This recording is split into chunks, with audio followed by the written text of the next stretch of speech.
They ignored her. They skipped her meal. And 6 hours later, she signed the papers that ended their careers. This is not a movie. This is not a TV show.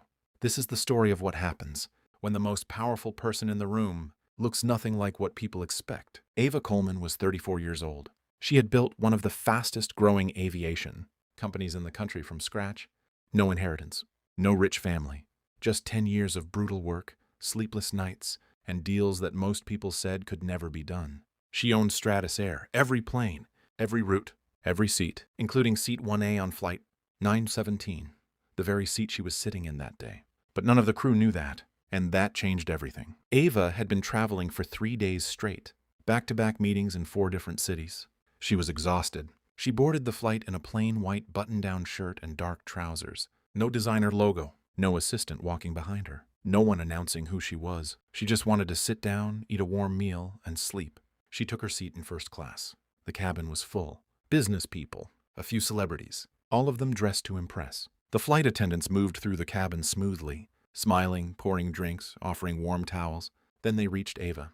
The lead flight attendant, a man named Derek, looked at her and paused. Just for a second, but Ava noticed it. He handed her a menu without making eye contact. No smile, no greeting, just the menu placed on her tray table like he was dropping off a bill. Ava didn't say anything. She looked at the menu and decided what she wanted. A few minutes later, Derek came back and started taking orders from the passengers around her. He took the order from the man on her left, then the woman on her right. Then he moved on. He skipped her. Ava raised her hand. Derek looked over, gave a short nod, and kept walking to the next row. Now, let's be honest. Most of us would have said something right then, or at least felt our blood pressure rise. But Ava just picked up her phone and opened her notes app. She started writing, not complaining to a friend, not posting on social media, just writing, quietly watching, taking notes. The meal service continued. Everyone around her was eating. Warm bread, soup, the main course. Ava sat with nothing in front of her, except a glass of water that a junior attendant had placed there earlier. Another attendant, a young woman named Priya, walked by and noticed Ava's empty tray. She stopped. She looked confused. She leaned in and quietly asked if Ava had been served. Ava said no. Priya's face changed. She apologized immediately, went to the galley, and came back within minutes with a full meal. She was warm. She was kind. She checked on Ava twice more before landing. Derek, on the other hand, walked past Ava's row at least 4 more times during the flight. Not once did he acknowledge her. At one point, he actually laughed loudly with a passenger 2 rows ahead, a man in an expensive suit, and when he turned back toward the cabin, his eyes passed right over Ava like she was invisible. There is a study done by researchers at Harvard that found people make judgments about others within the first 7 seconds of seeing them. 7 seconds. That's how fast Derek had already decided who Ava was, or more accurately, who she wasn't. And here's the thing. This kind of thing happens every single day. Not just on planes, in restaurants, in stores, in offices. People get treated differently based on how they look, what they're wearing, whether they seem important enough to bother with. It's not always loud or obvious. Sometimes it's just a skipped meal, a menu dropped without a smile, eyes that look through you instead of at you. But sometimes the person you're looking through is the person who signs your paycheck. The plane landed.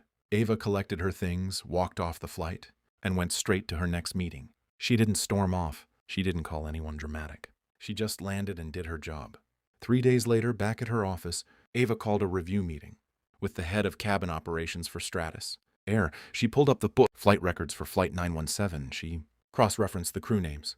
With the incident she had personally experienced. She had names. She had times. She had her own notes from the flight, written in real time. The head of operations sat across from her looking pale. Ava didn't raise her voice once during that meeting. People who watched it later said that was almost scarier than if she had. She simply laid out what happened, point by point, and then asked one question. Is this the standard we're delivering to every passenger who doesn't look the way Derek thinks a first-class passenger should look? The answer after a full internal review was uncomfortable. Derek had a history. Multiple complaints, mostly from passengers, who were women traveling alone or people who didn't fit a certain look. The complaints had been logged. They had not been acted on.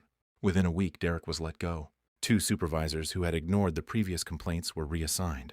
And Ava launched a full retraining program across all Stratus Air cabin crew, not just a 1-hour video, but a 2-day in-person workshop built around one core idea. Every single seat on every single plane matters equally. The person in that seat matters equally. Priya, the young attendant who had noticed Ava's empty tray and quietly fixed it without being asked, was promoted. Not because she knew who Ava was. She didn't. She was kind because that's just who she was. And that, Ava said in an internal company memo that later got shared widely online, is exactly the kind of person Stratus Air was built for. That memo got shared over 200,000 times in 1 week. Not because it was flashy, because it was real. Here is what most people miss when they hear a story like this. They focus on the ending. They love the part where the rude guy gets fired and the kind girl gets promoted. It feels satisfying, like justice delivered on schedule. But the real lesson is what happened in the middle. Ava sat quietly on that plane for 5.5 hours. She didn't make a scene. She didn't demand to speak to a manager at 35,000 feet. She didn't post an angry video. She just watched. And she wrote things down. Because she understood something that a lot of people forget when they're being disrespected. Your reaction is your power. The moment you explode, you give that power away. She also understood that one moment of bad treatment, as frustrating as it was data. It was telling her something about a system that needed fixing, not just for her, but for every person on every future flight who would sit in that seat and wonder why no one was coming to take their order. That's the difference between someone who uses a moment of injustice to make noise and someone who uses it to make change. This story spread fast, not because of what Ava owned, but because of how she handled it. People recognized something in it.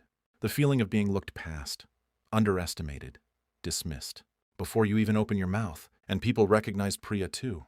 That quiet instinct to just do the right thing, not for a reward. Not because someone important was watching, but because it was the decent thing to do. You don't always know who is sitting in front of you. You don't know their story. You don't know what they've built or what they've been through or what they're capable of.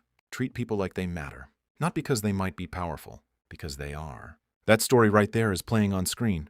Go watch it right now.